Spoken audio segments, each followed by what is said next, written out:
Okay, it is time for an update. This is Arnie's 1985 Ford LTD Extreme Coast to Coast Championship Edition. I got my battery charger on here. I am charging the battery in the trunk. It was already installed here. It has this nice ICT billet tray, and the wires were already ran. I'm conflicted about rear batteries. I don't like them. Sometimes I like the challenge of wiring them and seeing how they do. This has a short ground on it. It goes to the frame underneath. It does not go to the front anymore. I really like running the cables full length, but it seems to be fine. So I'm just gonna leave it. I might run a second ground cable, but it cranks and starts like a beast right now. So feel like I'm just gonna leave it go. It's one of those things. If I can take stuff off my plate, whatever. So this has the stock 85 tank. From looking at it, right now this is the power wire for the fuel pump. I have to run a fuel pump relay. I'm conflicted about putting the relay back here and running it to the pump, or just running the relay up front and running the power to the pump. I'm probably gonna put the relay back here and just steal off the battery. One neat thing and one annoying thing is, let me grab a light for you guys. I'm keeping most of the spare parts in the back of this car too. One neat thing and annoying thing is it has these terminals on it. Can you see them? It's got these guys. And what's neat is you can put a bunch of stuff in them, like the Holley power and grounds, and then the other one of them stripped out. You know, it's one of those things where I try to learn all the time. I didn't like them at first. Now I kind of like them. I still don't know if I like them. They are working, so we're working with them. I want to do a video update for the wiring only. This is kind of like a rambletron overview. I want to show you guys some do's and do nots for this car. Has already had the wiring diddled with a few times, so I had to open up a little bit of a can of worms and clean some stuff up. Part of it, you know, this car was built a few times, like I said. Some of it was rushed for events, etc. Anyway, I'm still working on a video where I go through all these pedals. I have a bunch of pedals that are not quote-unquote Holley approved, but do work. And I would like to make a wiki entry on my wiki database for all the pedals that do work that are not listed as working. One neat thing is this car has like a higher end Ford steering wheel, and it has the cruise control buttons. And these work. If you pass power or ground through these, you can use them. So if you had like a trans brake car or wanted to do something dumb, you can pass a ground through. I wrote notes. I have a note sheet in here somewhere on paper. If you pass a power or ground through these, like power into here, on and off work as these outputs. It's not the colors you would expect, but it does work. And one of my big things I want to do in a video for Ford and old school swap guys is a lot of the devices in this column are key on. Absolutely. Only one of them is key on while cranking, and I can't tell you the amount of people that wire the ECU on wire to the very high average of wires that are not key on while cranking. You need to check that, and you need to confirm that, because if you are wired to a wire that turns off when you're cranking, the ECU turns off when you're cranking, and it never knows you're cranking. Quick tip. So don't do that to yourself. You save yourself some frustration. So here we are, 1985 Ford LTD Cop Car Clone Edition. Mr. Arnie. Got some light going on in here. This is a 2015, what's called an L83 aluminum direct injected 5.3 liter. This has a Holley direct injected Terminator ECU setup that's designed to work with all of the stock VVT and direct injected setup. So right now I'm using the direct injectors. And right now I'm using the stock L83 intake. And Holley sells, you can buy different drive-by-wire harnesses. This one uses the stock L83. You can buy one to convert it to like LS3, old school style, and all sorts of other things. So what we have here is the stock L83 accessories. I don't know, was there power steering on this thing? This truck, I don't know if someone took it. The belt fits without the power steering. Assuming it had AC, probably down here, and the truck had electric power steering. That's what my assumption. I would like to put electric steering on this. If we don't, we're gonna have to retrofit something else. I believe this is an F-body radiator and fans, stock. They came with wiring, and what I did was wire them to 2 relays, and I stuck the battery wire. The battery wire comes up from the trunk right here, and I have a Blue Sea Systems 150 amp bus bar. So this is the battery, this goes to the starter, the bottom stud goes to the alternator, and these are all ancillary power items. These are the 2 relays for the fan, 1 and 2. This goes to a breaker, and then that's a manual reset 30 amp breaker that goes into the headlight and interior wiring, because the headlight and interior wiring went to a battery tray and everything here. I'm probably gonna move this guy. I loomed these 2 guys nice and neat.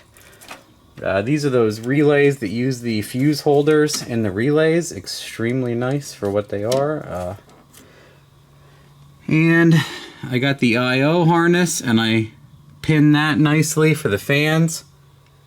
I even put a DT Deutschwerks connector on there for the fan output 1 and 2. And the other stuff goes in the car. One of them is the Holley battery feed, and another goes to my battery tray. I ordered a flex fuel sensor for this. I plan on tuning this on gasoline, seeing what I can get for you guys. And then I tune on dumping in a bunch of E85 and seeing what the gains are. Holley provided the oil pan for this car and the LT hooker swap iron manifold headers, if you want to call them that, but they're iron manifolds. That's what's on it. And I was able to use a Gen 4 starter. This manifold hits slightly in this region right here. Let me get the light for you. Hits right about there. I'm going to probably just mark it and pull it out and grind a little bit of it out. You can do all sorts of stuff like loosening the rack and moving the rack and doing all sorts of things. Here is the shifter assembly that was in the car when it had that 4L60E in it. Yes, that's a Mark II Volkswagen. That's one of Jamie's 15 cars. People are gonna ask. That's a B&M ratchet shifter. Do not like them. I bought a 6L80E shifter from Pace Performance that does tap shift. Gonna put that in. Didn't come in yet. This is, a lot of you might be like, hey Matt, Terminator doesn't control a 6L80E. This has a 6L80E in it. You guys are 100% right. This is an LSX Specialties. I talked to Andy and I was like, hey Andy, you want to do something dumb? Want to make a 6L80E controller out of an E38 and a TCM and all the connections and stuff just to see if we can? And he was on board. That's my guy Andy, ready for an adventure. Like I said, I believe these are F-body fans and radiator. They work incredible so far. I idled this car with water coolant mix. It took like 30 minutes to come up to 200 and some degrees. It seems as if this is a totally stock thermostat to my knowledge. About 203 degrees with the fans on, wide open and hot. It will not go below 203. That's a good temperature in my opinion. Gonna leave it go. I turned on the single fan at 210 and shut it off at 205, and it had no problem maintaining with a single fan, even though it has duals, that temperature. So hopefully it's overbuilt. The other ideal thing about that is, honestly, when you're on the highway and you have air moving over the radiator, the fans on for no reason are creating an airflow restriction in most cases, and 50, 60, 130 mile an hour wind would cool better in most cases, unless you have awful airflow design, better than the electric fans. And the electric fans won't cost energy at that point when it's air cooling. It looks like I might be leaking a little bit of coolant out of this hose or out of this. This does not, oh, that does not fit good at all. Look at it move all over the place, so that's got to get tightened. That's not a good size hose. So this is cool. The L83 apparently has a bleeder. This thing has like a pinhole in it. And what I did is I routed it to the top of this stock rad. And I'm going to put like an AutoZone overflow in this thing more than likely. The other thing, when I was running it, you can tell I was bottoming out the drive-by-wire to get the idle under control in my last video. If you guys are astute at looking, I had this vacuum leak. I hooked it up to the booster and the vacuum tree now. And I had this vacuum leak, which you could hear as I pan around the car like this. You can hear this thing like just sucking in air. And right now I just have some garbage connected to it. I believe this is where the pair evap system reburns gases from the fuel tank. Other than that, everything else is doing really good. I'm just bypassing the heater core for now. What I didn't want to do is run into a situation where the heater core leaks all over the floor in my freshly installed electronics. Hope you can appreciate that.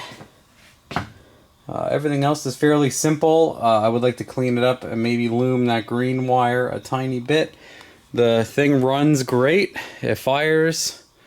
The only thing I need to do is, this is an F-body alternator, and I feel like it's kind of a waste, and it's not a great fit in a use case scenario. Craig said he would trade me for a truck alternator, and then I'm going to wire this thing to charge, and that'll be nice when it's running to get 14 volts. A bunch of you might have noticed when it's running it's only 12 volts because I have no alternator. Manifold inlet temp sensor right there too.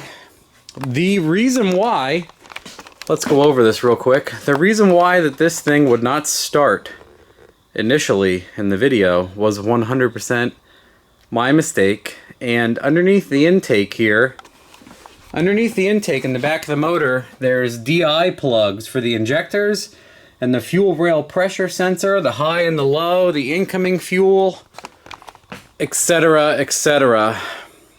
There's, the two connectors have the same connector. Odd and even side of the engine have identical connector and keyways, and I plugged them in wrong. Imagine that. And I sent in my data log and other things to Holly, and they're like, you have no low side fuel pressure, multiple injector failure codes, and other issues. And he said, I guarantee you have the plugs in the wrong side of the motor. And you know what? I did, 100%. I swapped them and it fired. And I did nothing else other than plug my vacuum leaks, let it warm up, test my fans, everything else working great. Got to wire the alternator, do the fuel pressure thing. I'm going to move the car back over to the lift bay, measure for a drive shaft. I have a bunch of options there. I'm not 100% on what I have chosen for a drive shaft, like a bolt-in or modifying the tail housing a tiny bit. One guy in my other video was like, he's like, cut the thing off the drive shaft and make it a slip yoke. Just cut down a 4L80E yoke that's super long, which I've done with TH400s and a bunch of other things. And if you measure, you're getting tons of engagement, and it's plenty safe for the 300 or so horsepower. And I've done even 500, 600, 700 horsepower on a cut down yokes and modified bolt-in, made my own seal, everything you can imagine, right? I've done all of that. So I would like to investigate if there's some truths behind that. Easily modifying the 6L80E yoke would be funny to learn, but not something I'm 100% willing to take huge risks on for Arnie, since this is going to be like a high-speed race car, if you know anything about Arnie. The other funny thing is Holly recommends a dipstick and tube for this oil pan, and it's on like national recall backorder discontinue. So that's another difficulty. I'm wondering if maybe I can just get the LS3 one and do whatever else. Oh, the other thing, let me stop and restart my camera when I grab it. Okay, so the other thing I debated for a while was getting a decent set of battery cable crimpers, and I finally did. I have friends with the hydraulic setup, and it's nice, and it crimps beautifully for the money, and it's inexpensive. The Harbor Freight and the Amazon one work great. This is the manual Pinchy Boy. This was only $27 for the case and the cutters and the crimper, and they have you push this down and you can spin the die, and these work incredible. These are so fast and will crush a battery terminal. So good, so fast.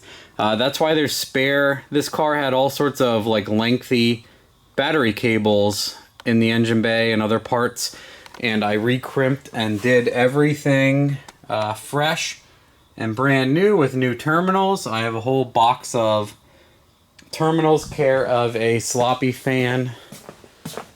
This guy Brad, we'll just say Brad for now. I don't know if he's allowed to admit that he sent these or not. These are incredible. These are smaller ones. These are heat shrink with glue in them. These are larger ones.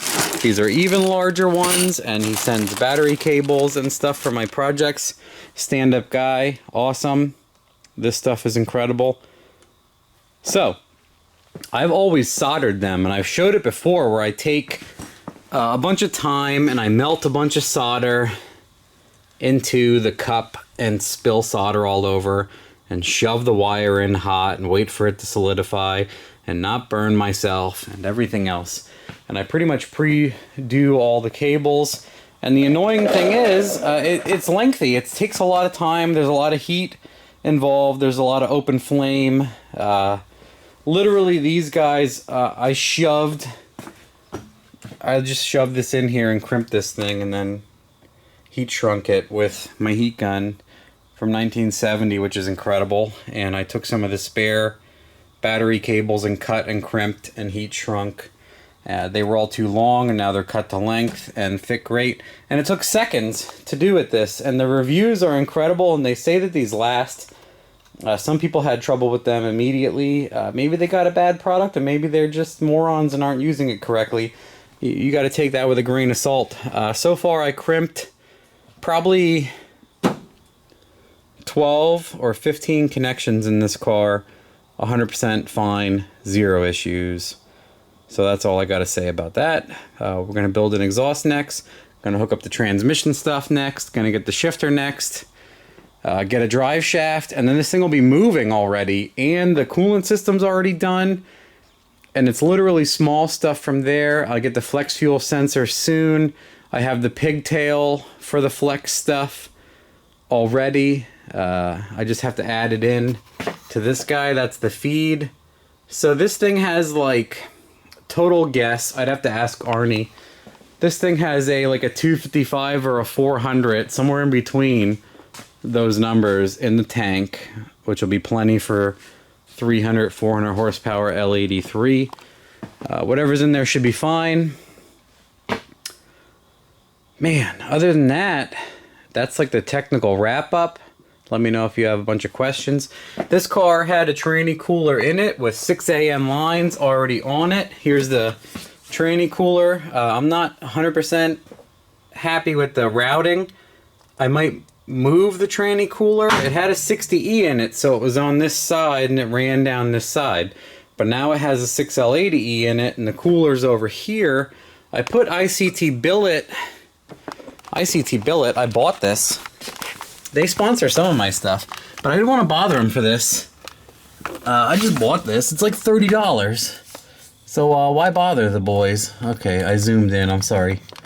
Doing a lot at once here. Oh, God. Please bear with me. So I put this... can you see it? Yeah, I put their cooler adapter on there. Worked great. I put the coolant.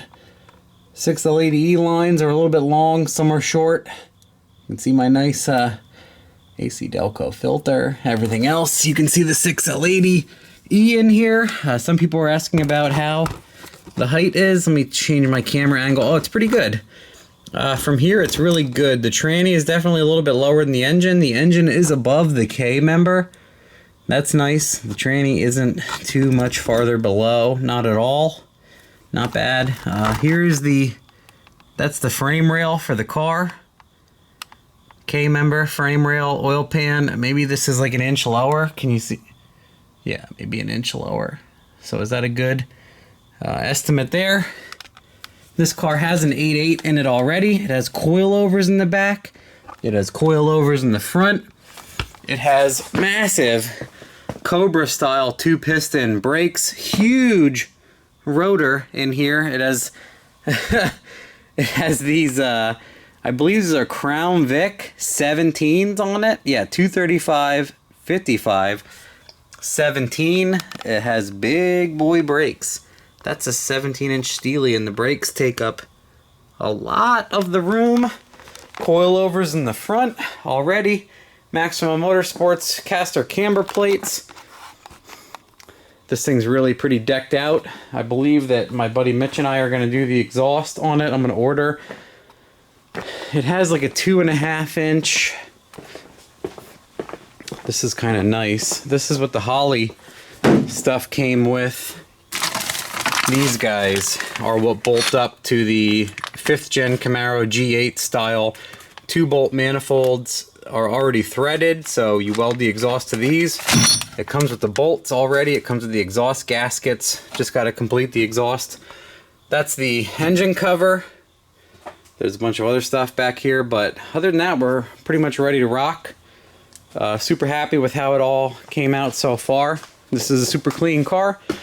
It'll be lots of fun, very nice.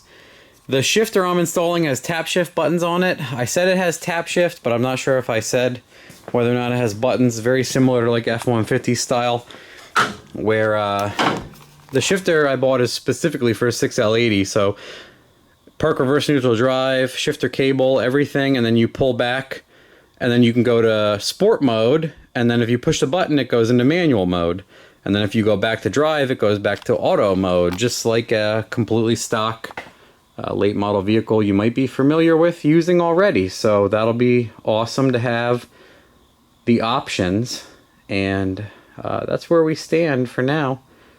Doing pretty good. I definitely want to, I'm not sure if I want to, part of me wants to like drill a hole in the shock tower and put a rubber grommet in and run everything through, because the shock is farther left than the inside of the frame rail here, and it would be clean to run the frame rail. Part of me wants to leave it running around the outside of the frame rail.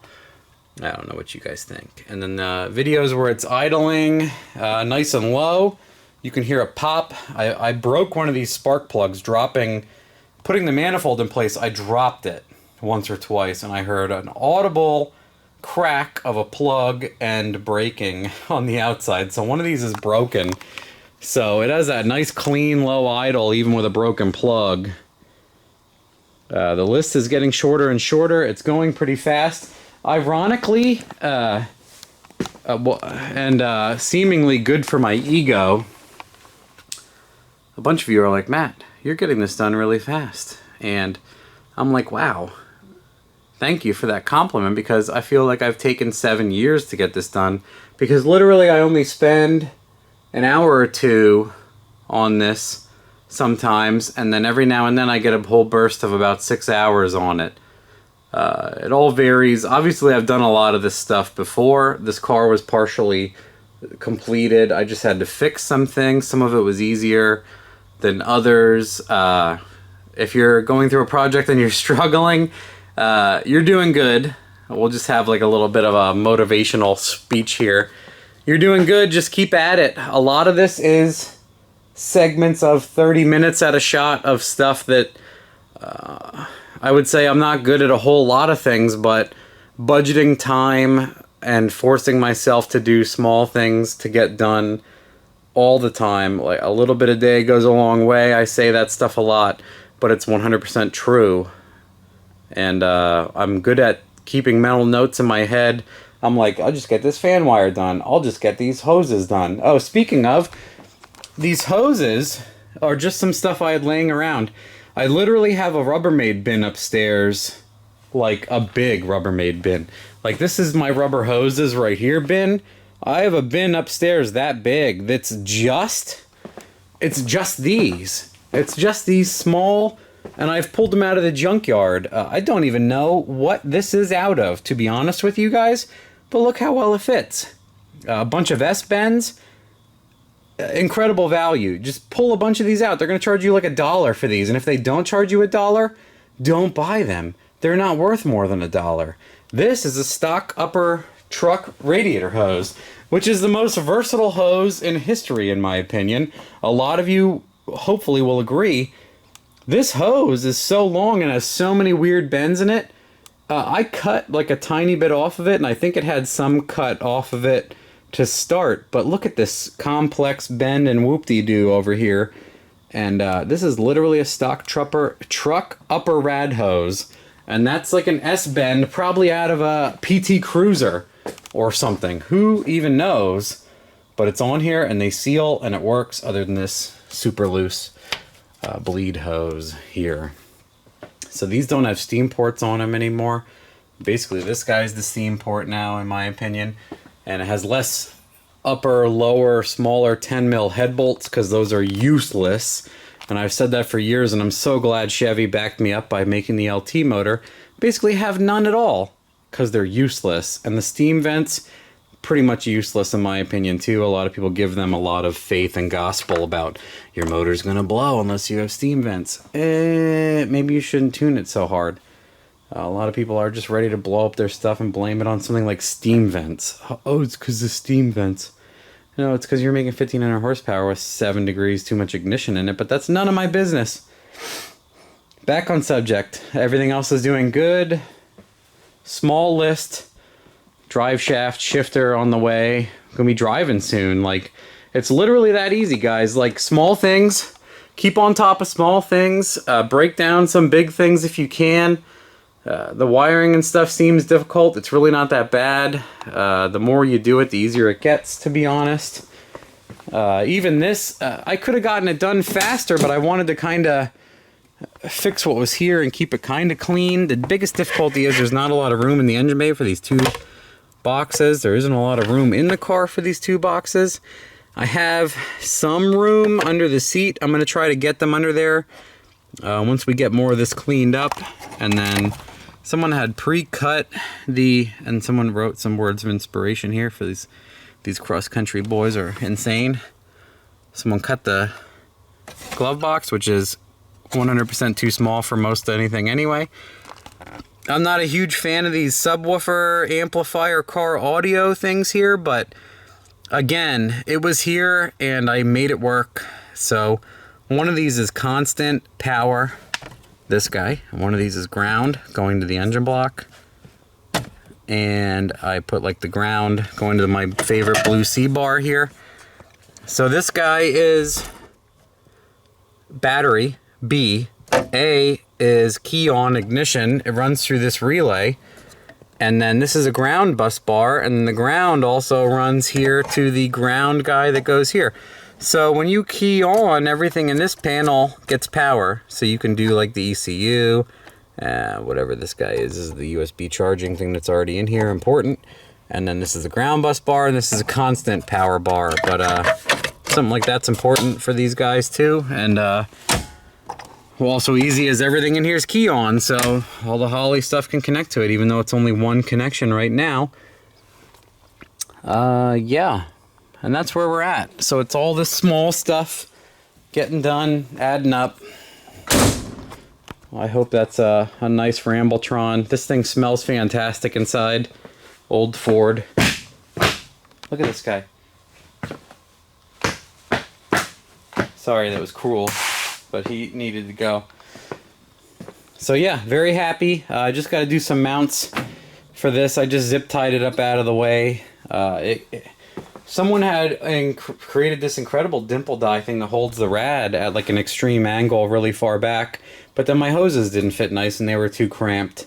And a bunch of other things. I just think they're kind of funny, so I'd like to cushion these a little bit somehow, get an overflow for $6.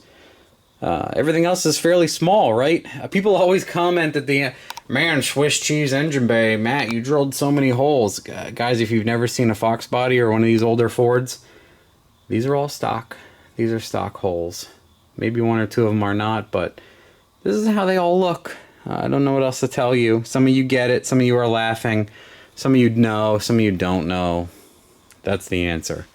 So, other than that, that's the LTD, as we are, as it's been, and where we're going, and everything else. I hope that wraps it up. Let me know if you have questions. Hopefully I answered most.